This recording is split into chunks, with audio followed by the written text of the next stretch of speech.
کیا فجر کا وقت عنقریب پڑھنے کا وقت ہوتا ہے؟ کیا اس وقت کے پیچھے ایک راز پوشیدہ ہے؟ وہ راز کیا ہے؟ اس راز کو جاننے کے لیے ضروری ہے کہ ہم پہلے نماز کے بارے میں جانیں جو ہم پر دن میں 5 مرتبہ فرض کی گئی ہے، اور یہ 5 نمازیں کس طرح فرض ہوئی، اس کے پیچھے بھی ایک شاندار وجہ ہے جس کا مظاہرہ سفر معراج میں اس وقت ہوا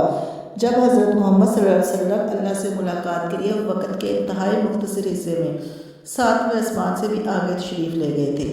اس رات اللہ تعالیٰ نے خاص پس منظر میں اپنے حبیب صلی اللہ علیہ وآلہ وسلم کو آسمان پر بلایا اور اپنے خصوصی انعامات سے نوازا۔ اس مبارک سفر میں اللہ تعالیٰ نے اپنے قرب خاص سے نوازا، انبیاء کرام سے ملاقاتیں کروائیں، جنت و جہنم کا مشاہدہ کروایا، نیکیوں کے اجر و ثواب اور بروں کے انجام و عذاب کا نظارہ کروایا۔ اس عظیم سفر میں بہت سے انعامات سے نوازا گیا، جن میں ایک خاص انعام امت کے لیے نماز کا تحفہ بھی ہے، اور قیامت تک کے لیے انسانوں میں اپنے معبود اور خالق سے قریب تر کرنے کا عظیم تحفہ اور عبادت یعنی نماز اسی سفر میں عطا کی گئی۔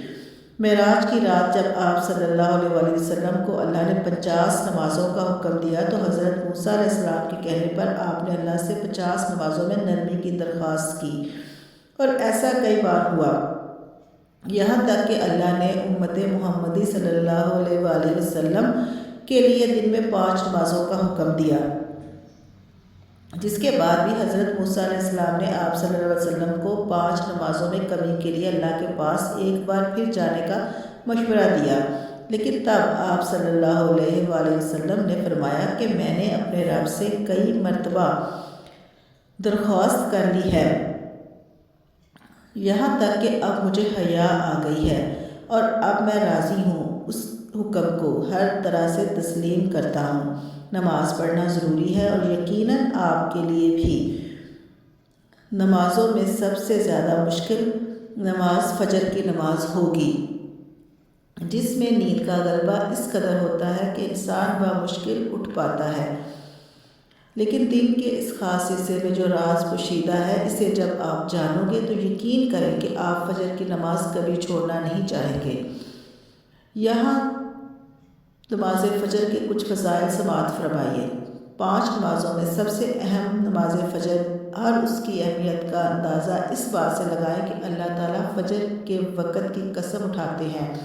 اور فرماتے ہیں قسم ہے فجر کی اور 10 راتوں کی اور جفت اور طاق کی اور رات کی جب وہ چلنے لگے، یقیناً ان میں عقل مند کے لیے بڑی قسم ہے۔ حضرت عائشہ صدیقہ رضی اللہ تعالیٰ عنہ سے روایت ہے کہ حضور اقدس صلی اللہ علیہ وآلہ وسلم ارشاد فرماتے ہیں کہ فجر کی 2 رکعتیں دنیا و ما فیہا سے بہتر ہے۔ یاد رکھیں کہ فجر کی باجماعت نماز ایک مسلمان کی صداقت اور اس کا ایمان پر رکھنے کی کسوٹی ہے۔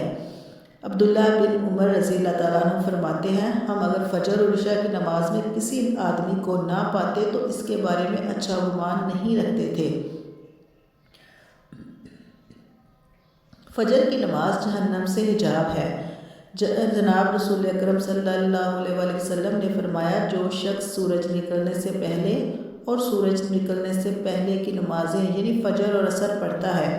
وہ ہرگز جہنم کی آگ میں داخل نہیں ہوگا۔ فجر کی نماز جنت کی ضمان ہے۔ رسول اکرم صلی اللہ علیہ وآلہ وسلم نے ارشاد فرمایا جو شخص 2 ٹھنڈی نمازیں یعنی فجر اور عصر پابندی سے پڑھتا ہے وہ جنت میں داخل ہوگا۔ فجر کی نماز نہ پڑھنے پر وعید۔ حضرت عبداللہ بن رضی اللہ تعالیٰ عنہ سے روایت ہے کہ جناب رسول اللہ صلی اللہ علیہ وآلہ وسلم کے سامنے ایسے شخص کا تذکرہ کیا گیا جو صبح ہونے تک سوتا رہتا ہے یعنی فجر کی نماز ادا نہیں کرتا، تو آپ صلی اللہ علیہ وآلہ وسلم نے ارشاد فرمایا ایسے شخص کے کانوں میں شیطان پیشاب کرتا ہے۔ فجر کی نماز کے لیے کس طرح اٹھیں؟ رات کو حتی الامکان جلدی سوئیں۔ سوتے وقت فجر کی نماز باجماعت سے ادا کرنے کا پختہ ارادہ کریں اور ارادہ کرنے میں مخلص بھی ہوں۔ ایسے اسباب اختیار کریں جن سے فجر کی نماز کے لیے اٹھنا آسان ہو۔ الارم والی گھڑی میں مناسب وقت پر الارم سیٹ کر کے اس کو مناسب جگہ پر رکھیں۔ اگر ان امور کی رعایت کر کے سوئیں گے تو انشاءاللہ فجر کی نماز جماعت کے ساتھ ادا کرنا آسان ہوگا۔ پھر بھی اگر کسی دن اتفاق سے بیدار ہونے میں تاخیر ہو جائے تو جس وقت بھی آنکھ کھلے سب سے پہلے نماز ادا کر لیں۔ انشاءاللہ تاخیر کا کوئی گناہ نہیں ہوگا، لیکن اس کو معمول بنانا گناہ پر مداومت کرتا ہے، جو کسی بھی طرح جائز نہیں ہے۔ دنیا میں کئی ایسے لوگ ہیں جنہیں بے خوابی کی شکایت ہوتی ہے، جس میں وہ ساری رات سو نہیں پاتے اور پورا دن کام کاج کر کے جب رات کو بھی سو نہیں سکتے تب کئی طرح کی ذہنی اور جسمانی بیماریاں جنم لیتی ہیں، اور اس بیماری کا شکار آج ہر دوسرا تیسرا شخص ہو رہا ہے، جس کی بڑی وجہ اللہ کے احکامات کو پیچھے چھوڑ کر دنیا کی رنگینیوں کے پیچھے بھاگنا ہے۔ ساری رات جاگنے کے بعد فجر کے قریب کچھ دیر نیند آ جاتی ہے، لیکن وہ نیند جسم کو پرسکون نہیں رکھتی، جس کی وجہ سے اکثر لوگ جاگتے جاگتے اور ہر قسم کی دوائیوں کے استعمال کے باوجود جب سو نہیں پاتے تو وہ اللہ سے یہ سوال ضرور کرتے ہوں کہ اے اللہ مجھے نیند کیوں نہیں آتی، آخر کیا وجہ ہے۔ بہت کم لوگ ہوتے ہیں جو اس کیفیت میں اپنے اندر پیدا ہونے والی اس آواز کو سن پاتے ہیں، جس میں ان سے کہا جاتا ہے کہ بستر سے نکلو، نماز پڑھو، اللہ کا ذکر کرو، اور یقین کریں جو لوگ اس آواز کو سن پاتے ہیں اور اس پر عمل کرتے ہیں، انہیں تا حیات کبھی بھی بے خوابی کی شکایت نہیں ہوگی۔ اس حوالے سے ایک صوفی نظم ہے جسے ایک امریکی مسلم نے ترجمہ کیا ہے، جس کا ٹائٹل ہے دوبارہ مت سو جانا۔ صبح کی ٹھنڈی ہوائیں ایک راز لاتی ہیں تمہارے لیے، دوبارہ مت سو جانا۔ خود سے پوچھو تم کیا چاہتے ہو، دوبارہ مت سو جانا۔ لوگ دروازے کی چوکھٹ سے آ جا رہے ہیں، جہاں دو دنیایں ملتی ہیں، وہ دروازہ گول اور کھلا ہے، دوبارہ مت سو جانا۔ اس نظم میں بیان کردہ دروازہ ہماری دنیا اور اس دوسری دنیا کا ہے، جہاں فرشتے ہر صبح اور شام کو اترتے ہیں، جن کا ذکر اس حدیث پاک میں ملتا ہے، جس میں آپ صلی اللہ علیہ وآلہ وسلم نے فرمایا ہے کہ رات اور دن میں فرشتوں کی ڈیوٹیاں بدلتی رہتی ہیں، اور فجر اور عصر کی نمازوں میں ڈیوٹیوں پر آنے والے اور رخصت پانے والوں کا اجتماع ہوتا ہے۔ پھر تمہارے پاس رہنے والے فرشتے جب اوپر چڑھتے ہیں تو اللہ تعالیٰ پوچھتے ہیں، حالانکہ وہ ان سے بہت زیادہ اپنے بندوں کے متعلق جانتے ہیں، کہ میرے بندوں کو تم نے کس حال میں چھوڑا؟ تو وہ جواب دیتے ہیں کہ ہم نے جب ان کو چھوڑا تو وہ فجر کی نماز پڑھ رہے تھے، اور جب ان کے پاس گئے تب بھی وہ عصر کی نماز پڑھ رہے تھے۔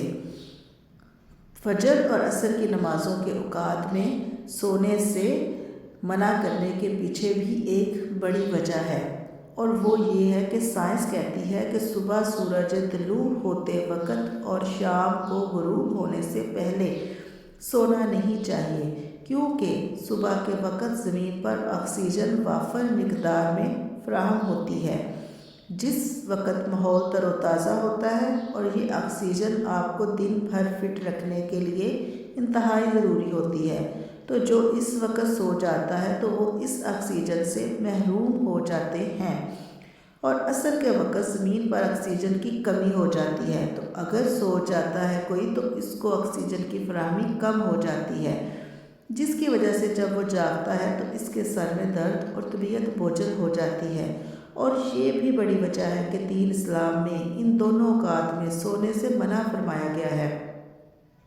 نماز فجر کے بارے میں ایسے بے شمار فضائل اور بھی ہیں جن کو ہم نہیں جان سکتے، اگر انسان ان کو جان لے تو کبھی کوتاہی نہ کرے۔ رسول اکرم صلی اللہ علیہ وآلہ وسلم کا فرمان ہے، اگر وہ لوگ عشاء اور فجر کی فضیلت کے بارے میں جان لیں تو وہ ضرور برضرور نمازوں میں حاضر ہوں گے، چاہے ان کو خود کو گھسیٹتے ہوئے ہی آنا پڑے۔ اب آپ خود اندازہ کیجئے کہ ایک طرف ان دونوں نمازوں کی کتنی فضیلت اور اہمیت ہے، اور دوسری طرف ان کی ادائیگی میں کتنی سستی اور لاپرواہی برتی جاتی ہے۔ اللہ تعالی ہم سب کو 5 وقت نماز پڑھنے کی توفیق عطا کرے اور اس پر قائم رہنے کی توفیق دے، آمین ثم آمین۔